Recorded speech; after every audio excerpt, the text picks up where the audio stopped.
আমরা বাংলাদেশে ফটোকপি কিভাবে করতাম? ফটোকপি করার এই যে ফটোকপি করার একটা নতুন সিস্টেম। বাংলাদেশে তো আমরা নর্মাল প্রিন্টিং মেশিনে যাইতাম, প্রিন্ট দিতাম, প্রিন্ট হয়ে যেত। কিন্তু এখানে আমার প্রিন্ট দিতে হবে আমার নিজের ল্যাপটপ থেকে। আমাদের ইউনিভার্সিটির এখানে ওয়েবসাইট আছে, ওয়েবসাইটে যেতে হবে। ওয়েবসাইটে গিয়ে দেন এখানে যাইতে গিয়ে দেন এখানে এখানে আমার সিলেক্ট করে দেবো কোন টাইপের প্রিন্ট আমি দিব। এখানে আমি এখানে দিলাম সাদা কালো প্রিন্ট ফর পেপার, এক পেজ। সিম্পল মিন্স মনো মিন্স সাদা কালো, মনো মিন্স সিঙ্গেল সাদা কালো, আর সিম্পল সিমপ্লেক্স মিন্স এক page.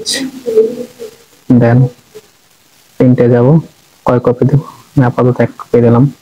Upload document, document upload করবো আমি এখান থেকে। যেমন ডকুমেন্ট অলরেডি আমি একবার প্রিন্ট দিচ্ছি, তাহলে দেখানোর জন্য এই যে এখান থেকে প্রিন্ট দিলাম, আমি আপলোড করলাম, আপলোড করাবো। এখন এখানে আপলোড কমপ্লিট ক্লিক করব, ক্লিক করার পর এখানে চলে আসলো, আপলোড হচ্ছে অলরেডি। এই যে কিউতে চলে গেছে। কিউতে কোথায় গেছে? প্রিন্টারে চলে গেছে, ফটোকপি মেশিনে। এখন আমি যাবো ফটোকপি মেশিনে, লক করে এটা। এই যে ইউনিভার্সিটি ফটোকপি মেশিন, এখানে এসে এই যে ফটোকপি মেশিনটা এখানে আছে। প্রিন্ট এখন সার্ভারে চলে গেছে, ইউনিভার্সিটি সার্ভারে। মানে এটা প্রিন্টিংটা এখান থেকে দেব। এটা চালু হলে দেন আমার কার্ড দিয়ে স্ক্যান করব। স্ক্যান করলে আমার নাম চলে আসছে। এখন এখান থেকে প্রিন্ট, যেমন ডকুমেন্ট চলে আসছে অলরেডি, দিলাম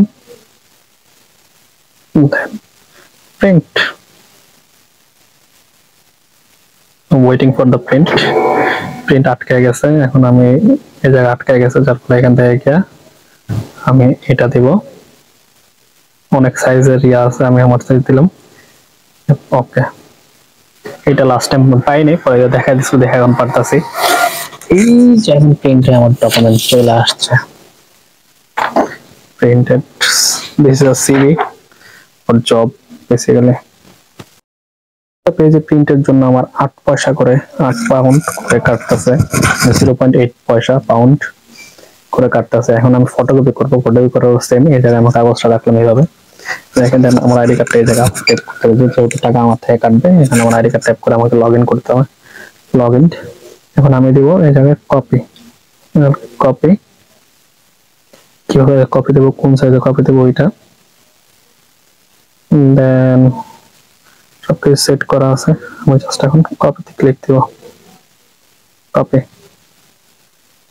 কপি হচ্ছে, একটা কপি প্রিন্ট দিছি।